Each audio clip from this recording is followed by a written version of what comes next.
जय श्री कृष्ण जी। दोस्तों, अकेला एक इंसान में आपका फिर से स्वागत है।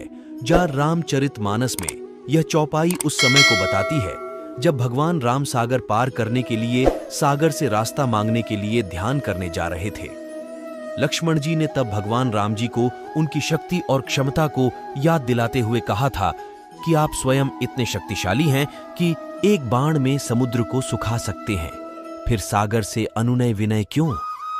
भगवान राम यह सब जानते थे, लेकिन फिर भी इन्होंने शक्ति से पहले शांति से परिस्थितियों को हल करने का प्रयास किया और बताया कि शक्तिशाली को संयमी होना भी जरूरी है।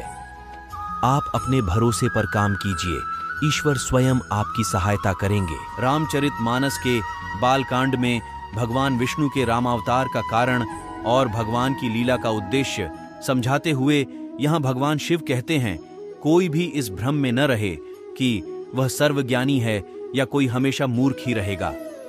भगवान की जब जैसी इच्छा होती है तब वह प्रत्येक प्राणी को वैसा बना देते हैं। इसलिए कभी किसी चीज का अहंकार नहीं करना चाहिए। जो अहंकार करते हैं वह समाज में कभी आगे नहीं बढ़ पाते। विभीषण जी रावण को पाप के रास्ते पर आगे बढ़ने से रोकने के लिए समझाते हैं कि काम, क्रोध, अहंकार, लोभ आदि नरक के रास्ते पर ले जाने वाले हैं। काम के वश होकर आपने जो देवी सीता का हरण किया है और आपको जो बल का अहंकार हो रहा है वह आपके विनाश का रास्ता है।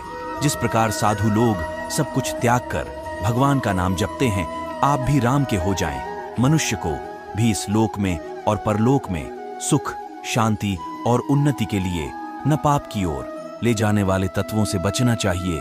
रामचरितमानस में भगवान राम और सुग्रीव की मित्रता के संदर्भ में यह चौपाई मनुष्य को ज्ञान देती है कि मित्रता निभाने वाले की भगवान भी सहायता करते हैं। जो लोग मित्र या फिर दूसरों के दुख को देखकर दुखी नहीं होते, उन लोगों की मदद नहीं करते हैं, ऐसे लोगों को देखने से भी पाप लग जाता है। जो लोग अपने दुख को भूलकर दूसरों की सहायता करते हैं, ईश्वर स्वयं उसकी मदद करते हैं। किष्किंधा कांड में श्री राम ने मित्रों के लक्षण बता चुके हैं। उन्होंने कहा कि अच्छा मित्र जीवन में बड़ी उपलब्धि है। चौपाई में लिखा है कि जो सामने तो कोमल वचन कहता है और पीठ पीछे बुराई करता है, ऐसे लोगों से हमेशा दूरी बनाकर रखना चाहिए, क्योंकि ये स्वार्थी होते हैं। भगवान राम अपने भाई लक्ष्मण से कहते हैं कि हे भाई, जिसका मन सांप की चाल के समान टेढ़ा है, ऐसे कुमित्र को तो त्यागने में ही आपकी भलाई है। सच्चा मित्र हमेशा स्पष्ट बात करता है। सच्चा मित्र आपको सही राय देता है। मित्रता में एक दूसरे के प्रति खुला हृदय होना चाहिए। सब रोगों की जड़ मोह अज्ञान है। इस व्याधि से फिर और बहुत से शूल उत्पन्न होते हैं, जैसे काम, वात, लोभ, अपार बढ़ा हुआ कफ है और क्रोध पित्त है, जो सदा छाती जलाता रहता है। ऐसे लोग जीवन में कुछ नहीं कर पाते। हमेशा आगे बढ़ने के लिए इन चीजों को त्यागना जरूर पड़ता है। जगत में दरिद्रता यानी गरीबी के समान कोई दुख नहीं है तथा संतों के मिलने के समान जगत में कोई सुख नहीं है, क्योंकि मन, वचन और शरीर से परोपकार करना ही संतों का सहज स्वभाव है।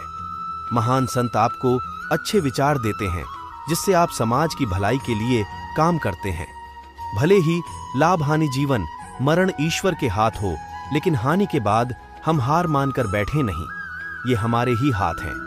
लाभ को हम शुभ लाभ में परिवर्तित कर लें, यह भी जीव के ही अधिकार क्षेत्र में आता है। जीवन जितना भी मिले उसे हम कैसे जिएं, ये सिर्फ जीव अर्थात हम ही तय करते हैं। मरण अगर प्रभु के हाथ है तो उस परमात्मा का स्मरण हमारे अपने हाथ है। भगवान राम छोटे भाई लक्ष्मण से कहते हैं कि पूरी लंका नगरी ऊपर से नीचे तक सोने से मढ़ी हुई है, फिर भी हे लक्ष्मण, यह मुझे जरा भी अच्छी नहीं लग रही। मेरे लिए तो मां और जन्मभूमि स्वर्ग से भी अधिक मूल्यवान है। इस चौपाई से हमें यह सीख मिलती है कि जो व्यक्ति अपनी जन्मभूमि से जुड़ा रहता है, वहां के मूल्यों को आगे बढ़ाता है, वही दूसरों से आगे रहता है। आपसे एक रिक्वेस्ट है, चैनल को सब्सक्राइब करें, वीडियो को लाइक करें और कमेंट में अपने प्यारे प्रभु का नाम जरूर लिखें।